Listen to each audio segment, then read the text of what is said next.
माननीय जिल्हा अधिकारी राहुल कर्डिले साहेब यांच्याकडे आम्ही आंबेडकरी चळवळीतील काही युवा नेत्यांच्या वतीनं मग ज्यामध्ये साळवे जी आहेत, भोक्तरे जी आहेत, अंकुश आहे, नवनाथ आहे, रोगळे जी आहेत, भालेराव जी आहेत, सर्व युवा नेत्यांच्या वतीनं या ठिकाणावर सन्माननीय जिल्हा अधिकारी साहेबांच्या मार्फत राष्ट्रपती द्रौपदी मुर्मूजी यांना निवेदन दिलेलं आहे, ज्याचा विषय आहे की महाबोधी महाविहार बुद्धगया हे बौद्धांच्या ताब्यात देण्यात यावं।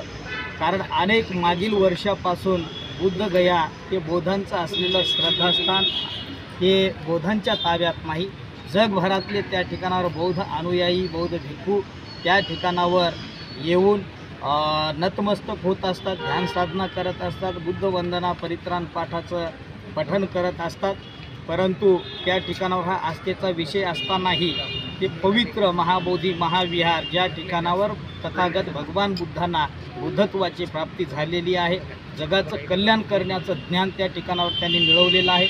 बौद्धांच्या ताब्यात ते महाविहार आतापर्यंत नसून इतर काही लोकांनी तिथं घुसखोरी केलेली आहे।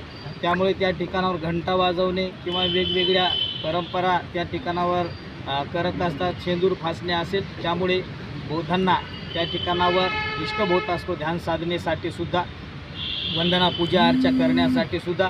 त्यामुळे बौद्धांचं हे श्रद्धेचं स्थान हे बौद्धांच्या ताब्यात द्यावं।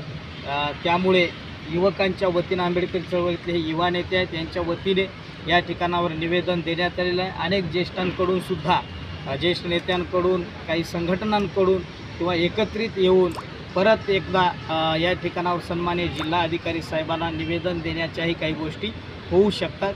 या ठिकाणावर युवकांच्या वतीनं, नेत्यांच्या वतीनं, युवा नेत्यांच्या वतीनं निवेदन देण्यात आलेलं आहे। त्याचा गांभीर्याने केंद्र सरकारने, महाराष्ट्र सरकारने विचार करावा। कारण त्या ठिकाणावर महाविहार बुद्धगया येथे मोठ्या भिक्खूंचं आणि उपासकांचं आंदोलन, महाविहार बुद्धगया हे बौद्धांच्या ताब्यात देण्याकरिता आंदोलन चालू आहे।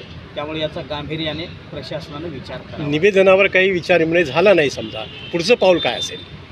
संघर्ष आतापर्यंत चालूच आहे आणि जर समजा महाविहार बौद्धगया हे जर बौद्धांच्या ताब्यात जर नाही आलं तर सांघिक विचार त्या बाबतीमध्ये केल्या जाईल आणि सांघिक विचार घेऊनच म्हणजे पुढचं पाऊल उचलल्या जाईल।